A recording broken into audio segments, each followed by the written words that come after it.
So because we're a team and we want to move together on this. So now let's get to the answers. And I know this is the part that everyone is fearful about. Boundaries, setting boundaries is really hard. Setting boundaries at work is even harder. But it's really important to do because once again, this is your life. These are your values. This is your ideas of what a healthy relationship looks like. And it's important for anyone and everyone that works with you to know about that.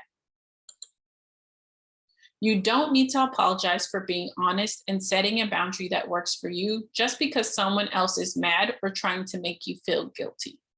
And this is what I'm talking about with the responses we're going to go over. I know a lot of people in the audience right now are like, okay, but there's a reason I don't set boundaries. I don't want this to happen. I've had this happen in the past.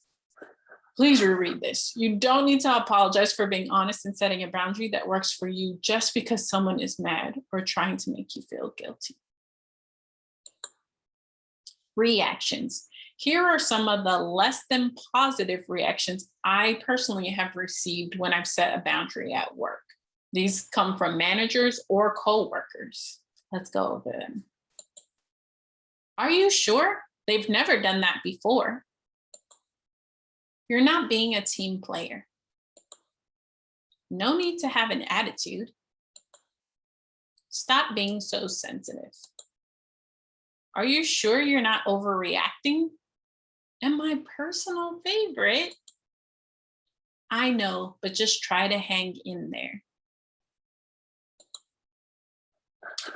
All of those reactions that we went over in the previous slide are all examples of gaslighting and dismissive behavior. Gaslighting is to manipulate someone by psychological means into questioning their own sanity. So the first phrase that I stated, which was, are you sure? They don't act like that. I've never seen them act like that. That's an example of gaslighting. Somebody was trying to convince me that my reality did not occur. Dismissive behavior, showing that something is unworthy of consideration. The last example I talked about, which was, I know, but just try to hang in there. So someone knows that a problem exists and they're dismissing how much it is harmful to you and detrimental to your health at this organization. That's dismissive.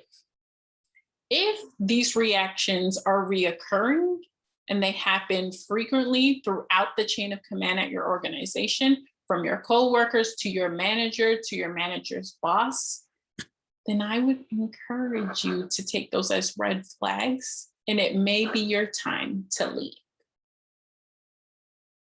Okay, we're just going to soak that in for a little bit because I know that's really scary, and that's okay.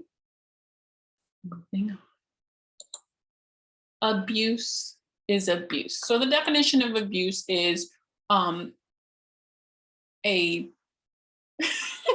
excuse me. The definition of abuse is repeated harmful behavior. And a lot of us kind of believe that abuse can only happen in our personal life, but the fact of the matter is abuse can happen anywhere.